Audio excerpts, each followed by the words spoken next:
నిరుద్యోగులు ప్రతి అవకాశాన్ని సద్వినియోగం చేసుకుని ఉద్యోగిగా మారాలని ఎమ్మెల్యే సంజయ్ చెప్పారు. జగిత్యాల జిల్లా కోరుట్లలో మెగా జాబ్ మేళా కార్యక్రమంలో సంజయ్ పాల్గొన్నారు.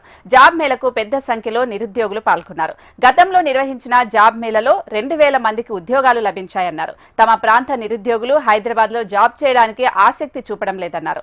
ఏ ప్రాంతంలోనైనా జాబ్ చేసుకుంటూ పోతే మంచి అవకాశాలు వస్తాయని ఎమ్మెల్యే సంజయ్ తెలిపారు. నుంచి టౌన్స్ నుండి తరలి వచ్చిన ఇక్కడికి మా కొరుట్ల కాన్స్టిట్యూన్సీలో ఉన్న ప్రతి ఒక్క యువతి యువకులు దీన్ని సద్వినియోగం చేసుకోవాలి.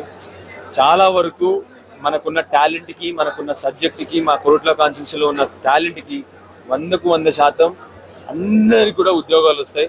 నా రిక్వెస్ట్ ఒకటే, సద్వినియోగం చేసుకోవాలని చెప్పి తెలుస్తాను. అదేవిధంగా మహిళలకు, అమ్మాయిలకు స్పెషల్ రిక్వెస్ట్ ఏంటంటే, వేరే చోట జాబ్ వచ్చింది నాకు వద్దు అని చెప్పి వెనక్కి పోవద్దు. మీరు మీకు కావాల్సిన అక్కడ వసతులు కానీ, మీకు కావాల్సిన సెక్యూరిటీ కానీ అరేంజ్ చేయడానికి కూడా ట్రై చేయడం జరుగుతుంది తప్పకుండా అని చెప్పి చెప్తా ఉన్నాను. అదేవిధంగా మీ అందరికీ ఒకటి మోస్ట్ ఇంపార్టెంట్, ఏది చిన్న ఉద్యోగం కాదు, పెద్ద ఉద్యోగం అని ఏమీ లేదు. మనం కష్టపడితే చిన్న ఉద్యోగం రేపు పొద్దున పెద్దగా అవుతుంది.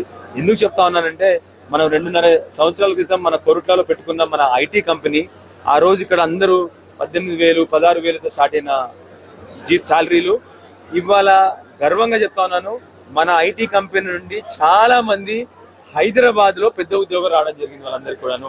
సో అందుకని మీ అందరికీ ఏం చెప్తాను అంటే, మన కొరుట్లలో ఉన్న ఉద్యోగాలు సద్వినియోగం చేసుకోండి, హైదరాబాద్ లో ఉన్న ఉద్యోగాలు సద్వినియోగం చేసుకోండి, కరీంనగర్ లో ఉన్న ఉద్యోగాలు సద్వినియోగం చేసుకోవాలని చెప్పి కోరుతూ, మళ్ళీ ఒకసారి మన కాన్స్టిట్యున్సీకి ఇవాళ 200 మంది కంపెనీలు వచ్చినారు కాబట్టి మనం దాన్ని సద్వినియోగం చేసుకోవాలి అందరినీ కోరుతా ఉన్నాను. మళ్ళీ ఒకసారి అందరికీ కూడా ఈ జాబ్ మేళకు సహకరించిన మా ప్రెస్ మిత్రులకు, కంపెనీ వాళ్ళకి అందరికి కూడా పేరు ధన్యవాదాలు తెలియజేస్తాను.